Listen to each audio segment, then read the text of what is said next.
Good evening, ladies and gentlemen. This here is the Christian Trucker coming to you with another video. This is week 10 of Trucking with Our Authority. Well, Maxx has made a full week of running. It handled pretty good. My driver seems to be real happy with it.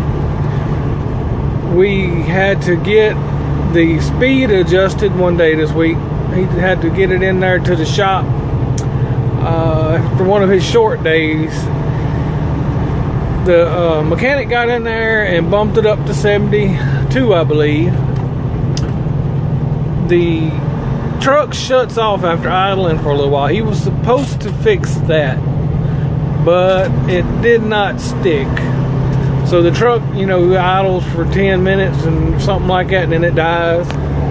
It's not really our favorite thing, but hey, it's what it does.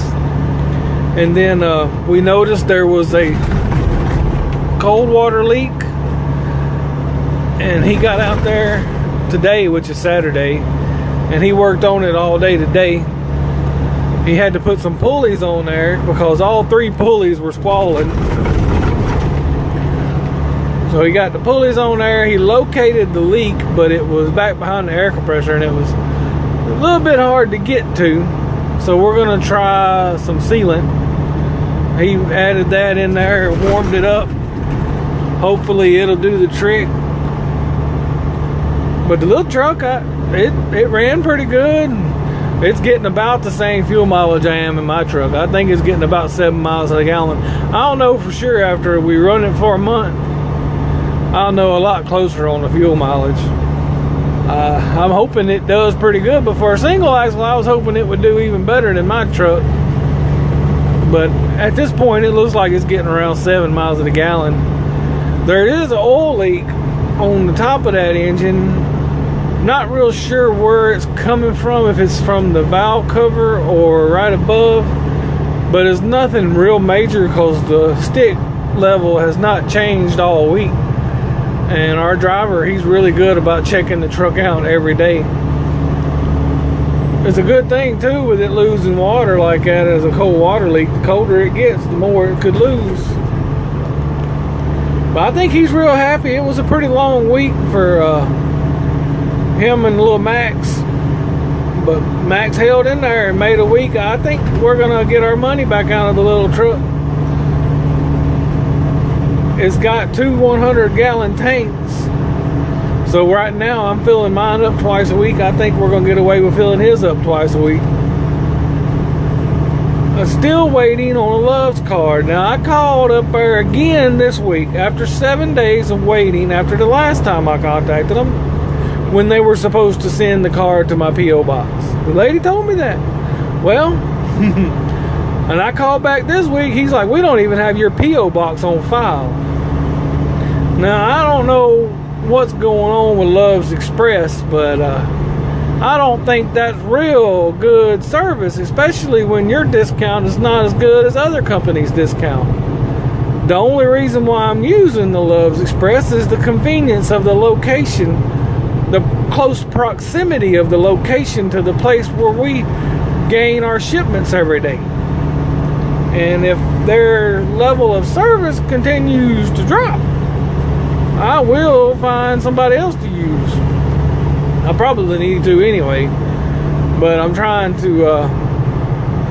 use them because it's really convenient for us. Anyhow, everything else, we have had a couple of hiccups on our log books this week. I don't know what's going on. It'll show an event whether you turn the truck on or off, and it will kick you out of your 30-minute break. And it will show you coming out of your 30-minute break just if the truck turns off and on. It's crazy. And in mine, I guess the connection down there on the DashLink port is not real good because there's a couple times this week when it showed me on duty instead of driving while I was driving. That's kind of annoying, but it's easy enough to go in there and fix and claim it. I like everything to go the right way, and that just didn't seem like it was going the right way to me. Now, tonight, like I say, it's Saturday. I got a load today because one of the other drivers wasn't able to make their load on Friday. So I get the extra load today, which is a good thing because we've only got one load for Monday. But they gave us 2 loads every day last week. Man, that was a blessing because those will be the first load checks I get from him in 30 days to start paying up some stuff. But like I say, when I get back tonight, I'm going to grab our swing door trailer and I'm taking it home, because with our 2 liftgate trailers that we're running, there's no use in running 3. That's just putting extra wear and tear on another trailer. So I'm going to take my swing door trailer to the house and we're going to kind of partially retire it until I need it at the end of next year. I'll keep it safe and sound. I might have to put some rat poison around it to keep the rats from trying to get in there and chew up the air hoses. That could get expensive if I have to go in there and fix a bunch of air hoses where the rats, because you know I live in a field, and in that field there's some humongous rats, and there's some humongous snakes that eat them rats. But right now them snakes are kind of in hibernation, so I doubt they'll be doing much rat eating. And we don't have hardly any feral cats around there to keep them in check. But yeah, we're gonna park that thing at the house and just use them roll-up door liftgate trailers. They seem to be they're my most favorite to pull. I mean, I bought them from Ryder, buy one get one half off, and y'all, I have to tell you, I'm really impressed. I'm extremely impressed by the shape that these trailers were in. They're both 09 utilities. They're 53 footers, and they got a good heavy-duty liftgate on them. I mean, it ain't slacked up at all, lifting us up and bringing the material down and putting the material back up on the trailer. One of them growls a little louder than the other, but for the most part, I'm really proud of them. I did not expect them to be in as good a shape as they are in. It's just been, that's a blessing in itself, having some decent trailers to work out of, you know?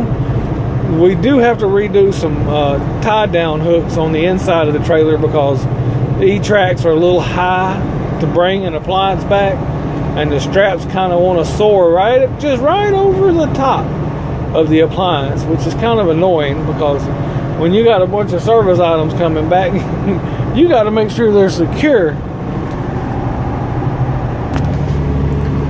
I'll probably do a equipment video, some close-ups and some shots of our equipment just to kind of put it out there. But right now we have 2 trucks, a Freightliner Cascadia, 2011 International Transstar Day Cab single axle with a max force. We have 2 utility liftgate trailers, 09 models, and 1 2013 utility swinging door trailer. But like I say, I'll probably do an equipment video just because I've always liked those equipment videos, just kind of show around and everything. But we're going to move on to the second part of this video and kind of explain to y'all a little bit about my business. See, my situation is a little bit unique. I got my authority, but I'm not working the DAT board. I work with a direct shipper. Now, this direct shipper, they used to have a whole lot of loads back 7 years ago. But now, they don't have as many loads every day as they used to. Used to, it would be 10 to 15 loads a day coming out of this facility. And now it is 5, 6, 7 loads a day. And some days it's only 3. Well, I say some days it's only 4. I haven't missed a load. The problem is they have 3 of their own drivers.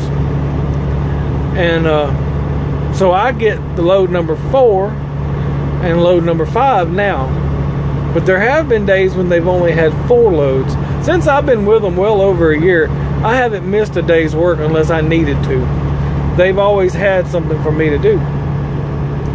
Now, I know there's going to be some days where they're only going to have 4 loads instead of 5. I'm hoping and praying that things pick up and that our company starts selling more merchandise so we can start shipping more merchandise, or they start opening some more stores, because they did go through a downsizing and kind of a recalibration, a restructuring of their business, which caused us to lose quite a few stores. These stores were, double locations, where they would have 2 or 3 locations in the same town. They would get rid of the ones that are not showing the revenue and the profits, because some of them would have good revenue, but the rents would be outrageous.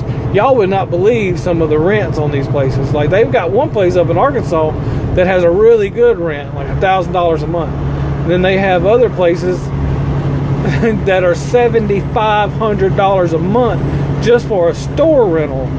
And these are not high class places either. They're kind of second rate places. For that kind of money, I would think they would be able to get a little bit better facility. But hey, I'm just a truck driver trying to make a dollar. Anyway, like I was saying, my situation's kind of unique. With them only having a certain number of loads, that puts me and Max and his driver in kind of a, we're dependent upon them. I mean, if things got real bad, Max and his driver could stay there pulling, and I could go out on the big road. But I don't want to have to do that. So what I've learned so far is that if I look at the combined revenue and the combined profits from both trucks, I come up with a better number, where if I look at it truck by truck, it's a little bit harder to follow. It'll make you think one truck ain't doing as good when the other one is doing really good, because my truck, I take the big loads every day and I give him the shorter loads every day, because he does have a day cab single axle. But all in all, it's not extremely wonderful. Like, I would love to be able to double the revenue that I was making, but I knew ahead of time that I'm not going to be able to do that. That his revenue was going to be a little bit lower than my revenue, truck to truck. But by combining the revenues, I come up with a number. Like most guys that are working the spot market are looking at daily revenues and mileage pay and stuff, where my revenue model is more based weekly. What do I need a week for these 2 trucks to be profitable? And it's kind of it's a learning experience, just like it was a learning experience when I hired my driver. I'm kind of a controlling person, I guess, because it was so hard to let him go about his business and me stay back and do my business and let him learn the job, because I've been doing it by myself for so long. I was not a fan of turning over the reins per se. But working both trucks, I look at the combined revenue, subtract the combined expenses, and I'm learning what my magic number is every week, where I need to be. Actually, there's not just one magic number. There's a range, like a low and a high range of where I need to be each week. And if it stays down toward the low range for too long, I will go and put my truck on the spot market and leave his truck there pulling loads. Anyway, I guess I have burned y'all's ears up enough tonight. I just wanted to make a little video and give y'all an idea how things are going in week number 10 of us having our own authority. God bless, be safe, and we'll catch you on the next ride.